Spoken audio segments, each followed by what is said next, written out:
Vaidade é pensar somente na vida presente, sem prever a futura. Vaidade é amar o transitório e deixar de perseguir a alegria que dura para sempre. Assim nos diz Tomás de Kempis, na sua obra Imitação de Cristo. O desejo em despertar no homem a consciência que a vida passa rapidamente sempre foi um assunto da filosofia e da teologia. Filósofos, poetas, santos de Deus sempre dedicaram uma parte da sua vida para transmitir e escrever, através de reflexões sobre este tema, a brevidade da vida. Na palavra de Deus, que está sempre à disposição do homem para entrar em contato com ele, dialogar com ele, encontramos de forma insistente Deus lembrando a cada um de nós que a vida passa rapidamente. Não vamos encontrar esta expressão na palavra de Deus, brevidade da vida, mas vamos encontrar outras expressões que nos recordam isso. Por exemplo, no livro do Gênesis, o primeiro livro da palavra de Deus, onde lá no capítulo 3, versículo 19, diz: Lembra que tu és pó, e ao pó haverás de retornar. Ou o Salmo 39, no versículo 7, que diz: Vê, um palmo são os dias que me deste. Minha duração é nada diante de ti. Todo homem que se levanta é apenas sopro, apenas sombra o homem que caminha. Jó, no capítulo 14, versículos de 1 a 2, que diz: O homem, nascido de mulher, tem a vida curta e cheia de tormentos. É como a flor que se abre e logo murcha, foge como sombra sem parar. Mas é na carta de São Tiago, no capítulo 4, versículos de 13 a 14, onde nós vamos encontrar uma mensagem profunda. Essa mensagem que nos mostra o que realmente é a vida. E agora, vós o que dizeis? Hoje ou amanhã iremos a tal cidade, passaremos ali um ano, negociando e obtendo bons lucros. E, no entanto, não sabeis nem mesmo o que será da vossa vida amanhã. Com efeito, não passais de vapor que se vê por alguns instantes e depois logo se desfaz. Esta é a visão do homem dentro do aspecto religioso. O que nós somos? Pequenos vapores, uma sombra, uma flor, um sopro. São características que apontam para a consciência da nossa fragilidade, que tudo passa ligeiro. Temos aqui na palavra de Deus a união entre o refletir sobre a vida e, ao mesmo tempo, ganhar uma orientação para que a vida tenha um sentido. É interessante que, no ramo da filosofia, existia um filósofo contemporâneo a Jesus Cristo. Este ficava na Grécia Antiga. Este filósofo, chamado Sêneca, escreveu, no auge da sua velhice, cartas direcionadas a um discípulo chamado Lutílio. Uma dessas cartas tratam sobre o valor da preparação para a morte. Juntaram essas cartas e deram o seguinte nome: Edificar-se para a morte. E na carta 49, vou trazer aqui à tona um certo trecho desta carta que diz o seguinte: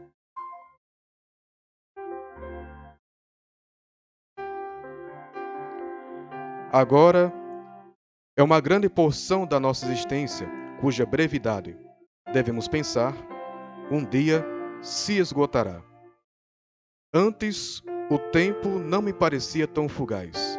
Agora, mostra ter um ritmo incrível, seja porque sinto se aproximar a linha de chegada, seja porque comecei a observar e a calcular minhas perdas.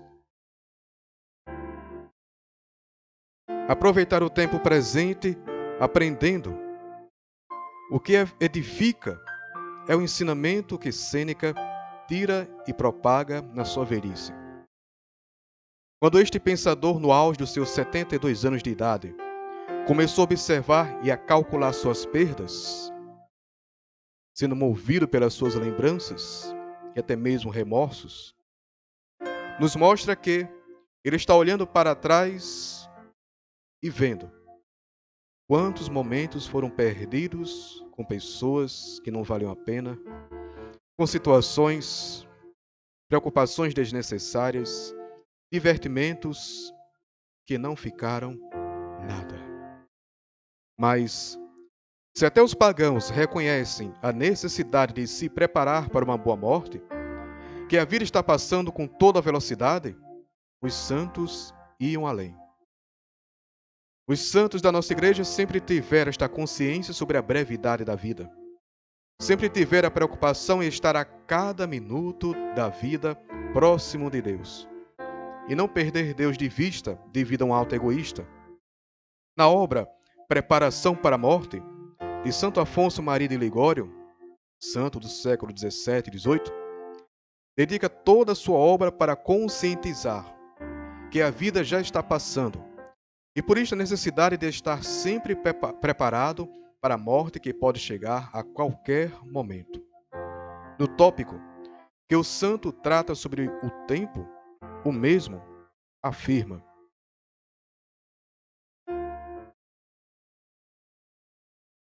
São Bernardo dizendo: passam rapidamente os dias de salvação e ninguém reflete que esses dias desaparecem e jamais voltam. Vê daquele jogador que perde dias e noites na tavolagem. Perguntai-lhe o que fez e responderá: passar o tempo. Vê do ocioso que se entretém horas inteiras na rua a ver quem passa ou a falar em coisas obscenas ou inúteis. Se lhe pergunta o que está fazendo, dirá que não faz mais do que passar o tempo. Pobres cegos, que assim vão perdendo tantos dias, dias que nunca mais voltam. Ó tempo desprezado, tu serás a coisa que os mundanos mais desejarão no transe da morte. Queremos então dispor de mais um ano, mais um mês, mais um dia, mas não o terão, e ouvirão dizer que já não haverá mais tempo. Nas Sagradas Escrituras, no livro Eclesiástico, o sábio ensina que é preciso saber aproveitar o presente, porque a oportunidade e a ocasião perdidas jamais retornam. Isto nós encontramos no capítulo 9, versículo 11. E depois, lá em 2 Samuel, livro do Antigo Testamento, no capítulo 14, versículo 14, diz: todos morremos, e como as águas que se derramam na terra, não se podem mais recolher. É interessante. Veja o quanto a palavra de Deus é insistente para nos conscientizar.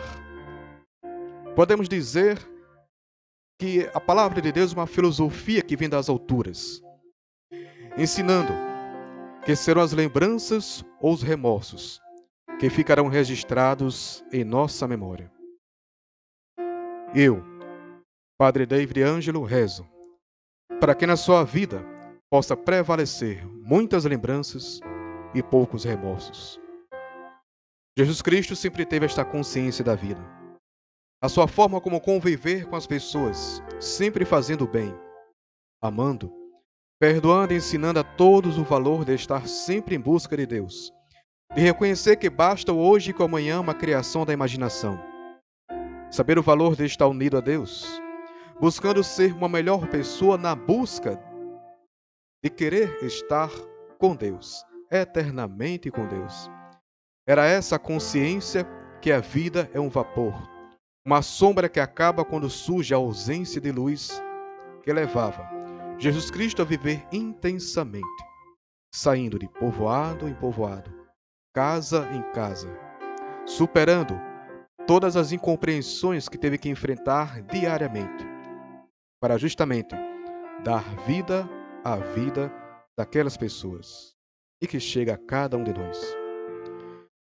Mas será que muitos anos de vida é sinônimo de que viveu a vida? O livro da sabedoria não vê dessa forma. Uma criança que morre recém-nascida, um jovem que morre devido a um acidente, uma pessoa que morre antes de chegar à fase da velhice. Uma morte prematura seria sinal de maldição? Normalmente dizemos, né? Falamos quando olhamos para uma pessoa que morre jovem, nem viveu a vida, morreu cedo demais, porque morreu com uma idade que para a nossa cultura é prematura, para a idade que deveria morrer. O sábio do livro da sabedoria não vê dessa forma. Isso você vai encontrar no capítulo 4, versículos de 7 a 14. Viver fechado em si mesmo, sem ter a consciência de que precisava mudar na vida, saindo do seu egoísmo, soberba, sem ter preocupado em agradar a Deus, teve uma longa durabilidade, mas não viveu. Apenas existiu. Para ajudar a esclarecer a diferença entre viver e existir, cito mais uma vez o filósofo Sêneca, onde na mesma obra já citada, numa de suas cartas, ele narra que vê perante os seus olhos 2 cortejos fúnebres. Um está sendo carregado no caixão, um jovem de 15 anos de idade. Do outro lado, está sendo levado no caixão um idoso. Uma pessoa próxima ao filósofo diz: veja, tão jovem, nem viveu a vida. Sêneca diz: errado. O jovem que vai no caixão viveu a vida. O idoso, chegando quase aos 100 anos de idade, apenas existiu. E neste momento, Sêneca lança sua teoria sobre a diferença entre viver e existir. O jovem viveu a vida porque ele valorizou o valor dos amigos, sabia o valor do amor, do perdão, não tinha medo de arriscar, de aventurar na vida. Não ficava preocupado com suas decisões sobre o que os outros iriam interpretar ou pensar. Sabia valorizar cada momento que vivia com as pessoas que surgiam na sua vida. E assim, deixou saudades. Enquanto o idoso que morreu em idade avançada não viveu, apenas existiu. Existiu porque ele não valorizava as pessoas, não sabia o valor de ter amigos, era usurento, ganancioso, acreditava que bastava apenas a si mesmo, extremamente soberbo. Não sabia o que era amar e perdoar, tinha medo de tomar decisões. E Sêneca compara este homem com uma árvore. Existe. E qualquer um que se aproxima arranca seus frutos, faz o que quiser, molda a sua copa, pode até mesmo derrubá-la. E ela deixa, porque não tem poder de decisão. Se preocupa demais com o que os outros vão pensar. E este homem, tão usurento, soberbo, tão cheio de si, não deixou tantas saudades nos corações daqueles que ficaram neste mundo. Sêneca lança esta sua reflexão porque ele conheceu estas duas pessoas, o jovem e o idoso. E por isso ele diz: o jovem viveu a vida, enquanto o idoso apenas existiu. Meus queridos, viver é gerar saudades. Não importa quantos anos. Trago aqui um fato, onde certo dia, alguns anos atrás, conheci uma pessoa, uma mãe, que chorava a sua dor,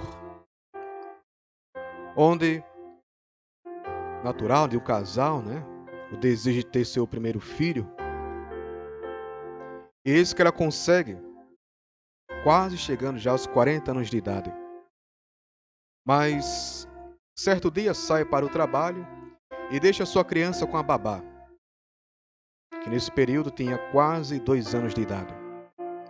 E de repente esta mãe recebe o telefonema no escritório que estava, no seu ambiente de trabalho, dizendo para retornar para casa porque seu filho tinha sofrido um acidente. Retorna com toda a velocidade para casa, encontra a equipe dos primeiros socorros, que, ao perguntar se ela era a mãe, o médico disse: sua criança, o seu filho, está morto. Qual foi o acidente? Essa criança que caiu, talvez algum descuido, talvez a babá estava na cozinha ou então varrendo a casa, não sei ao certo, mas por algum descuido essa criança, infelizmente, caiu dentro da piscina, morreu afogada. E enquanto essa mãe chorava, eu perguntei: se fosse possível, num passe de mágica, rever este seu filho, qual frase que não foi dita em vida que você gostaria de dizer neste exato momento? E ela, chorando compulsivamente, disse: mamãe te ama muito. Esta criança passou menos que 3 anos neste mundo, mas foi capaz de deixar saudades. O que esta mãe fez é a consciência que deveríamos ter por mais tempo em nossa vida. Que na hora da morte a mesma cobra, que as palavras sejam breves, tanto daquele que está partindo como daqueles que estão perdendo o seu ente querido. Que seja breve as palavras, mas profundas, vivas, para que depois o silêncio das palavras que não foram ditas não se transforme numa tortura sendo nutrida pelo remorso.